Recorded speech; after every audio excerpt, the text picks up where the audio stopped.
So, questions asked, questions need to be answered. Once again, I'm coming through with another video, and I'm about to answer this question and put a stamp on it. And don't be if I make this video again in maybe a year's time or half a year's time or something. I made this video once before, I believe. But a lot of new people come. A lot of new people like to ask questions. So I hope this answers some questions. What makes you chosen is many different things. You can't just say this one thing makes you chosen. Because of this, you're chosen. To be chosen, it takes so many things to come together, bro. It's a lot in your mind. It's a lot about a mindset. If you were chosen, there are certain things, I guarantee you right now, that you are willing to go, that you are willing to do. There's certain places you're willing to go. There's certain things you're willing to do that other people are not. You are willing to go to the depths of fiery hells that other people are not, with or without anybody.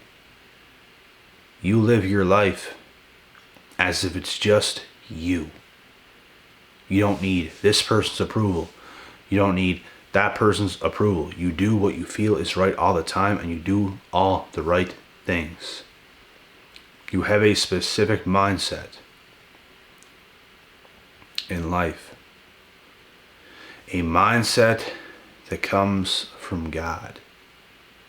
You're not doing things to look cool. You're not doing things to fit in. You're not doing things to be accepted by society. You're outside the box. Congratulations. And we can go even deeper. All these things are great.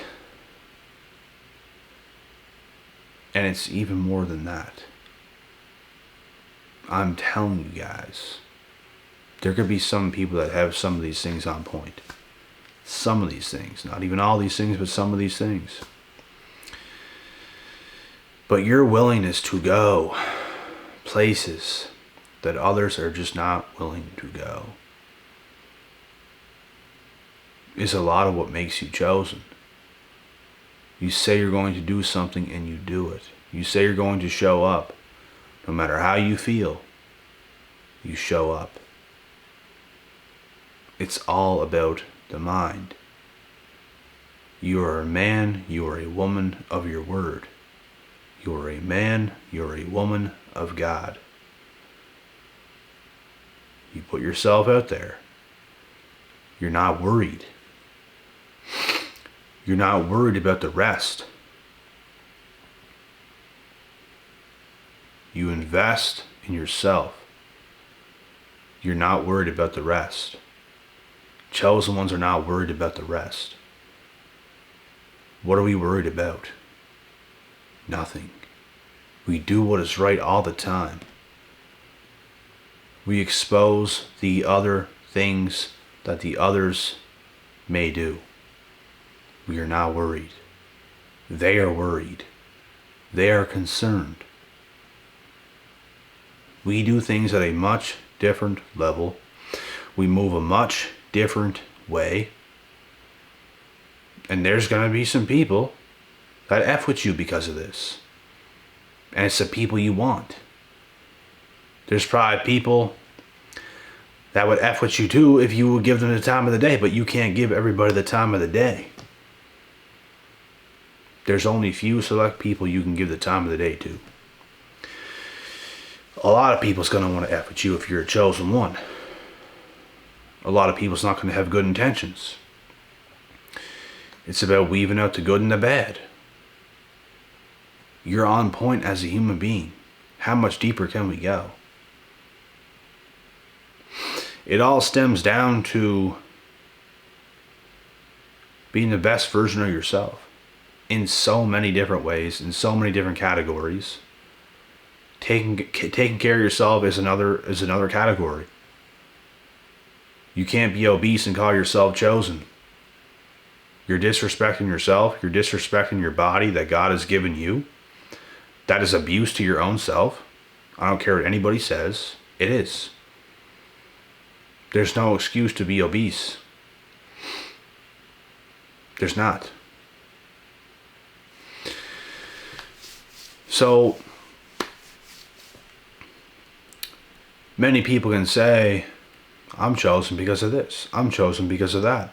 I'm chosen because I think this way. Everything's got to be on point. Everything. You have to be on point as a human being. Period. And it's a never-ending, revolutionary type of thing. You're never going to stop. You move forward in life like a blue-collar, hard-working American that is on a mission, like a Rocky Balboa. You ain't stopping, bro. You ain't stopping, sis. You're going for it. And obviously men and women move a little bit differently, but you're going to do what you do in the type of way you do it in. Some people might be a little more physical. Some people might be a little bit more on the understanding side and whatnot. Who knows? But there's a lot of things at the end of the day that need to take place. Your mindset is huge. Your smarts is huge. Your intelligence, your IQ. Your ability to understand certain things. Because if you lack knowledge, if you don't have a high IQ, you will struggle. You can't be chosen because you can't even lead the people anywheres. How can you be chosen? You can't. You have to get better first. You have to. You have to get on point. You have to be able to lead everybody. You can't even lead your damn self. You have to be able to lead the people to a great life. From all the hard work, from all the knowledge, from all the wisdom that you've acquired and accumulated. If you can't do that, you can't be a leader. If you can't be a leader, you can't be chosen. All of these things are like attached to each other. Oh my God. He or she, they said they're a chosen one. Oh my God, that's so narcissistic. No. Maybe you heard someone else's video of them doing another topic, because there's a million idiots today doing it. There's many different meanings to the chosen one. Not everybody who talks about the chosen ones has the same meaning. Listen to what I have to say before you come and call me or somebody else narcissistic when we are explaining it really how it is to a T. Okay? So get that through your head and understand that also the chosen ones is just a term. I've said it a million times. It's just a term that we use because it makes sense. The color blue is blue because it makes sense. We don't know why it is that way, but it is. It's the same thing. So, I hope this is making sense to some of you. I know it's already making sense to most of you, but for those of you that have these questions, I hope it's making sense. Okay? It's not an egotistical, narcissistic type of thing. It really is for real. It's legit.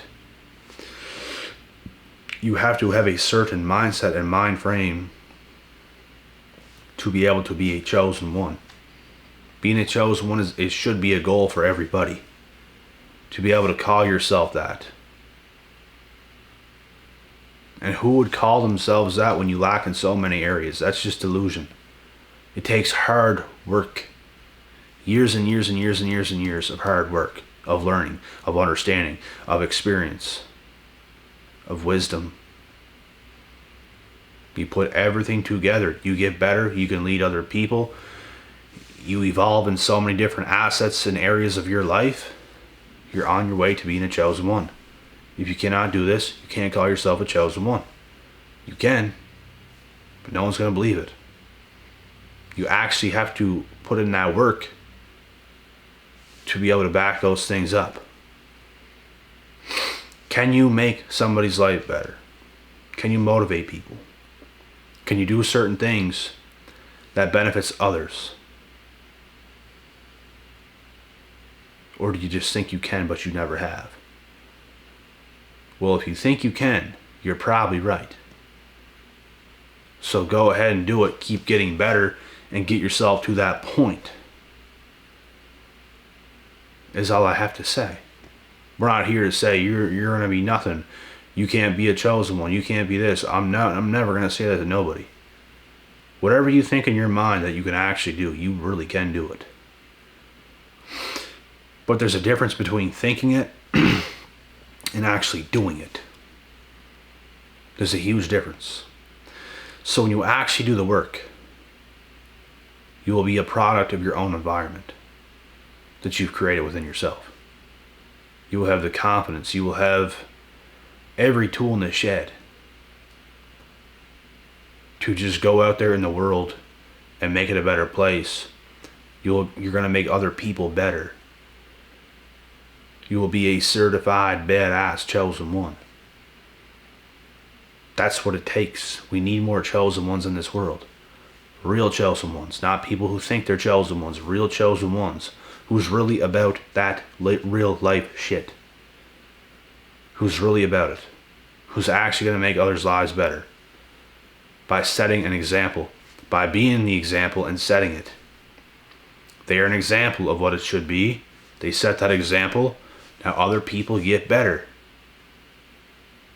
You work your way up the ladder. You don't just are that. It takes time. It takes work. Any chosen one will tell you it's true. It takes a lot of time. It takes a lot of focus. It takes a lot of discipline. It takes a lot of working on yourself. If you're a very codependent person and you're around people so much and you're not using time to get better or learn or evolve or do those types of things, you're never going to make your way to being that. Never. You put family first, you put friends first, you put this and that and all these other things first. You're probably pretty toxic. Unless you're lucky. Unless you're very lucky. Because usually people that put those things first don't end up so hot. Codependency issues. Toxic people issues. There's all these things going on here. There's all those things going on there. Is there an exception to the rule? Of course. You might find yourself in a lucky situation being around better people. But for the most part, you need that time to focus on yourself. Which stems down to what I said near the start of this video of having a big set of balls. I didn't say it that way, but I'm saying it this way now. You're willing to do a lot of things that other people are unwilling to do to become the best version of yourself that you can possibly be. Because it does take a big set of balls. It does. Dare to be great. Dare to go down that road. Dare to never look back. Dare to reach your full potential. So you can be a leader. So you can lead others. So you can make the whole world greater than it already is. And we know it's not that great. It can be a lot better. It's not that there's not greatness in the world. Of course there is, but it could be a lot greater, man, a lot. A lot greater. The world's probably like 5 or 10% of what it could be. There's some good things in the world, but there's even more bad in my opinion. And the worst thing we can do, honestly, is focus on all the negative all the time. And we got to weigh out our pros and cons, like focusing on how bad gas is 24/7. It's not going to be too healthy. We got to take things for what it is sometimes, and because we can't control that. At the end of the day, we're not going to be able to control certain things that happen. So it's up to us how we react and respond, equivalent to how we react and respond to a toxic, let's say, ex or friend or this or that or that or this. We have a laugh, we expose, and we do what we do. But at the end of the day, it's up to us how we respond to certain things, which also is an indicator if that's going to make you chosen or not.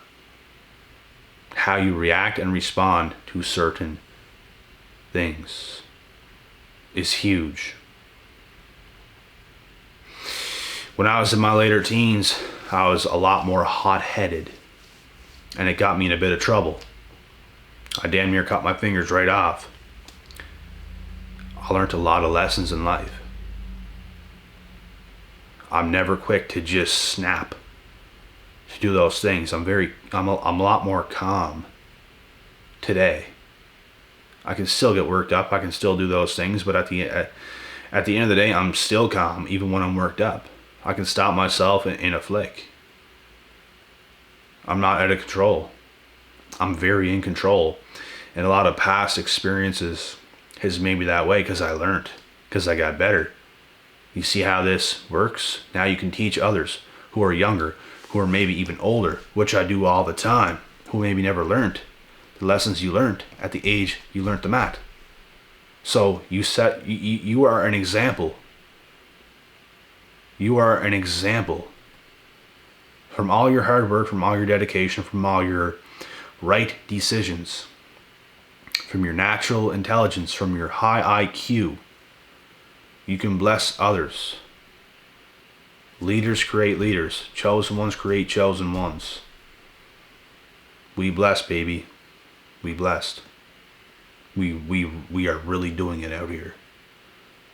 100%. We're not messing around.